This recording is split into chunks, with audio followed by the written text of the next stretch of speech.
सुरुवातीलाच राजकीय वर्तुळातून एक मोठी बातमी पाहूयात। शरद पवारांच्या पक्षातले अनेक लोक आमच्याकडे येण्यास उत्सुक आहेत असं विधान केलंय मंत्री गिरीश महाजन यांनी। ठाकरेंच्या शिवसेनेतील अनेक जण भाजपमध्ये येण्यास उत्सुक आहेत। इतर पक्षातील लोकांना आपलं भविष्य अंधारमय दिसतंय।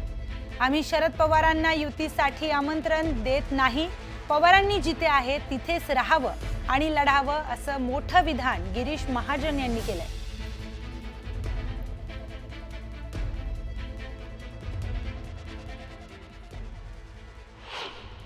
अनेक लोकांना असं वाटतं कारण त्यांना पुढे त्यांचं भविष्य अंधकारमय वाटतंय। इतर पक्षांमध्ये विशेष करून उबाठामधले लोक भरपूर यायला उत्सुक आहेत।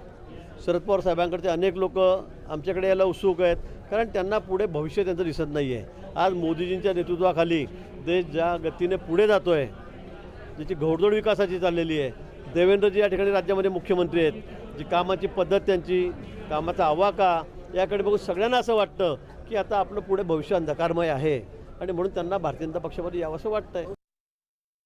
तर राजकीय वर्तुळातून ही मोठी बातमी समोर येते। गिरीश महाजन यांनी एक मोठं वक्तव्य केलेलं आहे। पवारांनी जिथे आहेत तिथेच राहावं आणि तिथूनच लढावं असं मोठं विधान गिरीश महाजन यांनी केलेलं आहे। तर भाजपमध्ये यायला दोन्हीही पक्षातले कार्यकर्ते, नेते आणि पदाधिकारी उत्सुक आहेत असंही गिरीश महाजन यांनी ठाकरे पवारांना टोला लगावलाय। इतर पक्षातील लोकांना आपलं भविष्य अंधारमय दिसतंय असंही मोठं विधान गिरीश महाजन यांनी केलंय। तर ठाकरेंच्या शिवसेनेतले अनेक जण भाजपमध्ये येण्यास उत्सुक आहेत असं देखील खळबळजनक विधान गिरीश महाजन यांनी केलंय। त्यांच्या विधानाने आता राजकीय वर्तुळात चर्चांना पुन्हा एकदा उधाण आलंय। तर शरद पवारांच्या पक्षामधील अनेक लोक आमच्याकडे येण्यास उत्सुक आहेत असं विधान गिरीश महाजन यांनी केलंय। शरद पवारांनी असं म्हटलंय पण कार्यकर्त्यांना की मी भाजप सोडून कोणत्या पण पक्षासोबत स्थानिक स्वराज्य संस्थांमध्ये युती करायला तयार आहे। स्वागत आहे त्यांचं। आम्ही कुठे आमंत्रण देतोय त्यांना? त्यांनी जिथे तिथे राहून लढावं। तर शरद पवारांच्या पक्षातील आमदार अस्वस्थ असल्याची माहिती सूत्रांकडून मिळतेय। शरद पवार एनसीपी पार्टीतील खासदारांपेक्षा आमदार सत्ता नसल्यानं अस्वस्थ असल्याचं समजतंय। एनसीपी शरद पवार गटातील आमदारांना सत्तेचे वेध लागल्याची देखील चर्चा राजकीय वर्तुळात आहे।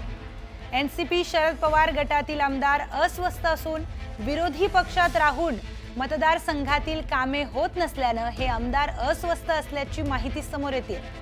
सत्तेत जायला हवे ही आमदारांची शरद पवारांकडे आग्रही मागणी असल्याची ही माहिती सूत्रांकडून मिळाली। मात्र भाजप सोबत युती करणार नाही या भूमिकेवर शरद पवार ठाम असल्याचंही समजतंय।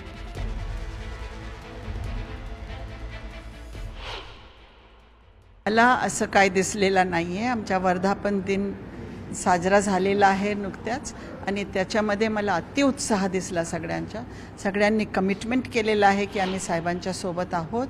साहेबांचे विचारधारा, साहेबांचे तत्व हे अनकॉम्प्रोमाइजिंग आहे आणि त्याच्यासोबत आम्ही राहणार आहोत असं सगळ्यांनी त्या दिवशी कमिटमेंट केलं। जेवढे भाषण झाले तुम्ही स्वतः ऐकलेले आहे, त्याच्यामुळे मला असं वाटत नाही आहे की कोणी अस्वस्थ। प्रश्न आहे, अवश्य आहे। स्थानिक लेवलवर निधी वाटपासंबंधी खूप गंभीर प्रश्न आहे। आम्ही पण सरकारमध्ये होतो, पण असं वागणूक आम्ही ज्या पद्धतीची देत आहेत हे लोक असं कधीही दिलेले नव्हते। तर एकीकडे पवार कुटुंब एकत्र येण्याच्या चर्चा जोर धरत असताना दुसरीकडे ठाकरे बंधू एकत्र येणार का या चर्चाही सुरू झालेल्या आहेत। पण पहिली टाळी कोण देणार यावरून सध्या मोठा राजकीय खल सुरू असल्याचंही बोललं जात आहे।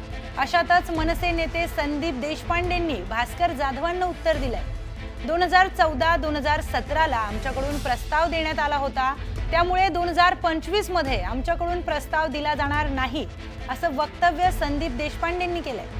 तर काल युतीचा प्रस्ताव राज ठाकरेंनी दिला पाहिजे असं मत भास्कर जाधव यांनी व्यक्त केलं होतं आणि त्यावरच संदीप देशपांडेंनी स्पष्टीकरण दिलंय।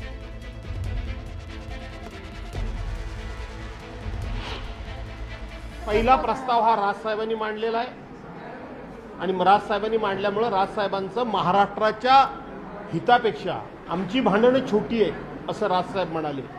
त्यामुळे महाराष्ट्राच्या हिताच्या दृष्टीने दोघांनी एकत्र कसं यावं, मला वाटतं हा प्रस्ताव राजसाहेबांनी दिला तर महाराष्ट्राच्या हिताच्या दृष्टीने योग्य ठरेल असं मला वाटतं. 2014ला आम्ही प्रस्ताव दिला होता, 2017ला आम्ही प्रस्ताव दिला. त्यावेळेला त्या प्रस्तावाला सकारात्मक प्रतिसाद आम्हाला मिळाला नाही. त्यामुळे 2025ला आमच्याकडनं प्रस्ताव द्यायचा प्रश्नच उद्भवत नाही. त्यांनी प्रस्ताव द्यावा, त्याच्यावर योग्य तो निर्णय राखण्यात येईल.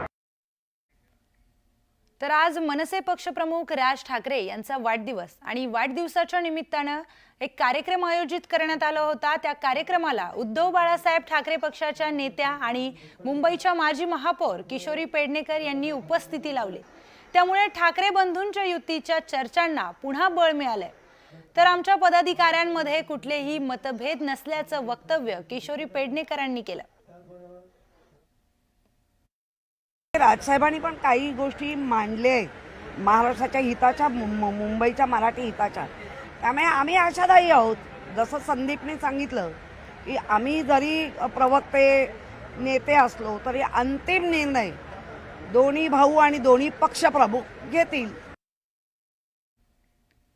पुढची बातमी पाहूयात. विक्रोळी पूर्व आणि पश्चिमेला जोडणाऱ्या उड्डाणपूल वाहतुकीसाठी आज खुला होणार आहे. मात्र त्याआधीच शिवसेना शिंदे गटाने फीत कापून या पुलाचं उद्घाटन केलंय. विक्रोळी पूर्व आणि पश्चिमेला जोडणाऱ्या विक्रोळी उड्डाणपूल हा आज दुपारी 4च्या सुमारास वाहतुकीसाठी खुला होणार होता. मात्र या परिसरात उड्डाणपुलासाठी श्रेयवाद दिसून आलाय. बॅनरबाजी देखील दिसून आली आहे. सकाळच्या सुमारास भाजप माजी खासदार मनोज कोटक यांनी या ब्रिजची पाहणी केली आणि ब्रिज हा मुख्यमंत्र्यांच्या सांगण्यावरून 4 वाजता सामान्य नागरिकांसाठी खुला करण्यात येईल असं सांगितलं. मात्र त्याआधीच शिवसेना शिंदे गटाकडून थेट या ब्रिजचं उद्घाटनच करण्यात आलंय.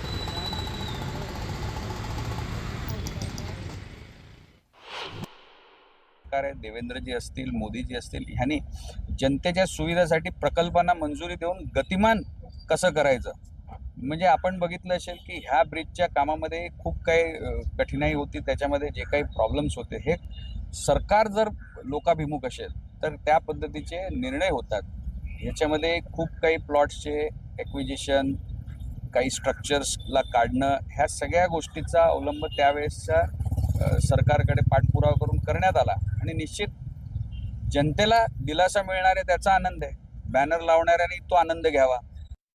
Mumbai rising creative and international education city या महाराष्ट्र सरकारच्या उपक्रमांतर्गत 5 जागतिक स्तरावर प्रसिद्ध विदेशी विद्यापीठांसोबत शैक्षणिक करार करण्यात आलेले आहेत. त्यामुळे आता परदेशी शिक्षणाकरता देश सोडण्याची गरज राहणार नाही असं वक्तव्य मुख्यमंत्री देवेंद्र फडणवीस यांनी केलंय. हा करार केंद्रीय शिक्षण मंत्री धर्मेंद्र प्रधान, मुख्यमंत्री देवेंद्र फडणवीस यांच्या उपस्थितीत झाला. या कराराअंतर्गत विदेशी विद्यापीठांच्या शाखा नवी मुंबईमध्ये सुरू करण्यात येणार आहेत आणि त्यामुळे आंतरराष्ट्रीय दर्जाचं उच्च प्रतीचं शिक्षण स्थानिक विद्यार्थ्यांना सुद्धा उपलब्ध होणार आहे, तेही महाराष्ट्रामध्येच, मुंबईमध्येच, म्हणजे नवी मुंबईमध्ये. वर्ल्ड क्लास एज्युकेशन हे त्या ठिकाणी मिळेल. याचा सर्वात मोठा फायदा असा आहे की आज भारतातल्या अनेक तरुणांना जगातल्या विविध युनिव्हर्सिटीजमध्ये शिकायला जायचं असतं, पण ॲक्सेसिबिलिटी आणि अफोर्डेबिलिटी या दोन्ही गोष्टींचा प्रॉब्लेम असतो. मुलं हुशार असले तरी परदेशी शिक्षणाचा खर्च हा परवडत नाही. पण आता या युनिव्हर्सिटीज तेच शिक्षण घेऊन भारतात आणि महाराष्ट्रात आल्यामुळे अक्षरशः 25% खर्चामध्ये आज ही मुलं तेच ग्लोबल एज्युकेशन या ठिकाणी घेऊ शकतील.